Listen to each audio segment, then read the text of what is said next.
And in the Impact segment tonight, can the government protect us, really protect us from violence? That is the subject of this evening's Talking Points memo. President Obama gave a rousing speech in Boston today, saying that the city would never give in to violence and the nation will never be defeated by terrorists. This time next year, on the third Monday in April, the world will return to this great American city to run harder than ever and to cheer even louder for the 118th Boston Marathon. Nice job with that speech. But yesterday, the president's tone was very different. He was angry about losing the gun control legislation in the Senate.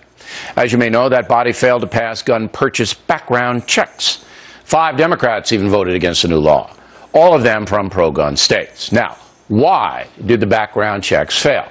Surely it would be better if criminals and insane people were stopped from buying guns. Every sane person knows that.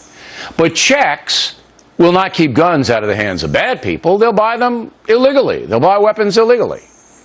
If the president were really serious about protecting Americans from gun violence, he would federalize gun crimes and attach a criminal justice component to the gun check legislation. Here's what Mr. Obama should do. Registering firearms should be mandatory in this country. And if you're caught with an unregistered gun, you go to a federal prison for at least 5 years.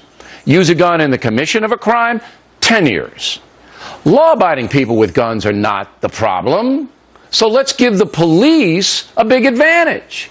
If the cops even find an unregistered gun by a stop and frisk, something like that, it's a felony. That would take gun criminals off the streets fast and obviously drastically cut gun violence. President Obama's gun legislation is targeted, pardon the pun, at law-abiding people, not criminals. And that's the reason he isn't getting anywhere. Some stats to back my opinion up. 2011, the FBI reports nearly 8,600 people were killed with firearms in the USA. That's down 10% from 2002. To provide perspective, more than 32,000 people were killed in auto accidents. More perspective. No law is going to stop crazy people from committing mass murder. Even Mr. Obama admits that. And finally, a word about terrorism.